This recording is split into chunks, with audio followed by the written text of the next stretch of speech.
Hi everybody, Christy here at My Best Buddy, and I'm here with Kiba again, and we're still talking about some of his aggressive tendencies.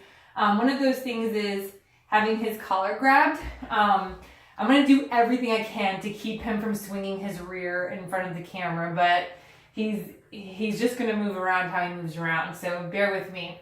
So you can see that I have his collar right now, so I'm even going to give him a yes and a little taste of food. I want to talk about this sort of ravenousness that he has going on. It takes him a lot of self-control to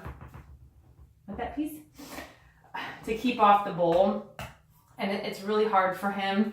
And I think partially this is due to poor diet.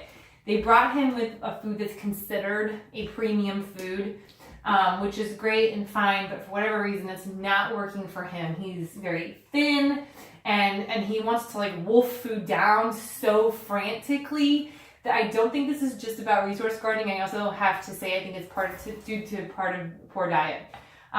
So I did change his food up to be a little more premium, and we're going to use this as teaching him to like having his collar touch. So I'm going to grab him.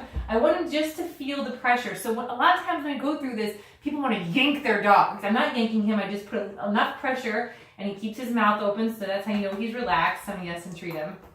He closed his mouth there because I picked up the spoon. He knew the food was coming. Good. Get all this on the floor, please. And on my hand. Get this. You made a mess of me. Thank you. Okay, and so we're doing a little bit of impulse control as well. I don't want him just to dive bomb into the bowl. I'm going to grab him. Yes. And I'm going to treat him. Little spoonfuls. Sometimes it's easier just to put it on the floor than have him eat from the spoon. Impulse control. Yes. Good boy. Now, good. A question that comes up because he's doing really well is the dog knows when the training is happening. He's very well aware. The food's right in front of him. He knows that we're in the middle of a training session. What ends up happening, yes, is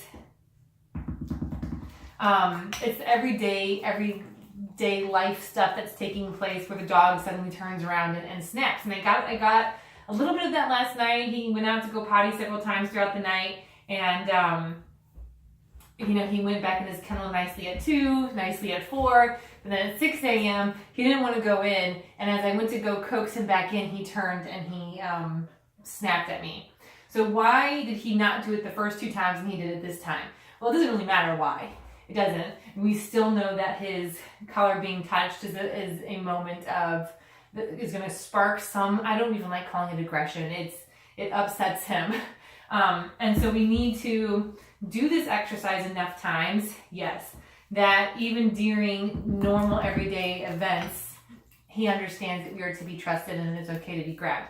I would predict that in the next few weeks, it won't matter when I grab him, whether we're in a training session or not, that won't matter. He'll trust me and he won't mind me touching him in that fashion. He might not love it, but he won't mind it. So I'm going to do this. When I lift his collar over his head, that tends to really get him, and you can even see his eyes. He's not too thrilled. I'm going to say yes. And you can see that his mouth is really tight and tense there as well. In the first collar grab, his mouth was nice and open. He only closed his mouth when I picked up the spoon. Right there you can see that he keeps his mouth closed. He's never really okay with me lifting the collar over his head. And that would be like how you would lead a dog. So I'm going to do this and see if I can get him to relax. See if he'll open his mouth for me while this is happening. He did sigh. He let out a little breath. That's good. Yeah, I know. But you can still see because of the tight closed mouth that he's not comfortable with it. Yes. Good boy.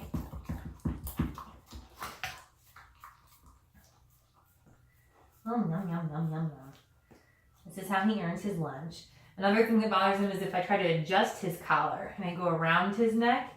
And you probably can't see, but I can feel every muscle in his neck tense when I do that. So I'm going to do it again. Yes, good boy. That time he didn't tense so much. And so if you're doing this at home, you have to really know your dog, and you have to be paying enough attention to feel them. Not just see them, not just think they look okay. Oftentimes a closed mouth, people will think the dog is calm because they're still, they're not doing anything. But stillness is usually a sign of discomfort. So I'm gonna go under the chin. Yes. I know. Over here.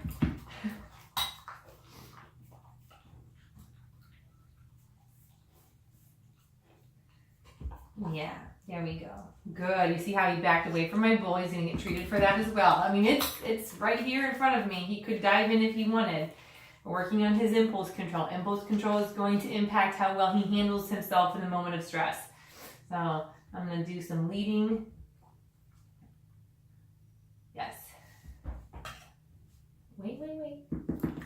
Good boy. And again, because we're working and everything's coming from the hands, I'm building a lot of trust here. Today I had someone say, are you teaching him who's boss? And I absolutely do not think of it like that at all. I think of it as us building a relationship and building trust between him and I. And he knows that I'm not doing anything that causes him harm. So I'm going to reach on the opposite side. You can see that makes him a little tense. Yes, good boy. But no sparks of aggression, no snarling, growling, snapping. Good boy. It's only been 4 days. We've made some pretty good progress on this front. This is our third collar session. I'm going to see if I can handle the rest of his body. His ears, yes. Good boy. I don't want him distracted on the food. Yes, when I do this. So what I mean by that, which he may be a little distracted because the bowl is sitting right in front of him. So what I mean by that is I don't want him actively engaged in the food when I handle him. I want him to be very cognitive of what's happening to him, and he still choose to remain calm. You see him choose to back away. That was pretty good. Come here. Good boy. So I'm going to pick up a foot. Yes. So I wait for him to finish eating. That's something that a lot of trainers advise. Yes, that you hold the food in front of them while you touch their feet, ears, tail.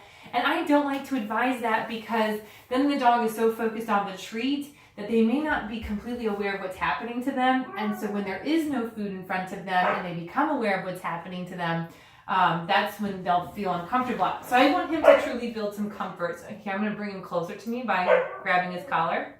See if he'll come with me. Yeah, that's a good boy. You can see him trying to get to the food bowl. You can see all the tensed muscles. I want him to relax. Good boy. It's hard work. It's hard work being a husky puppy. I'm going to touch his mouth because that's a big one for him. Yes. Good boy.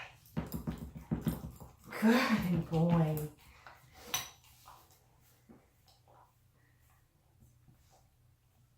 I can feel him tensing. You see, if you can, I don't know if the camera picked up his little sideways glance there. Everything about him is real tense. Shh. Can you relax a little bit?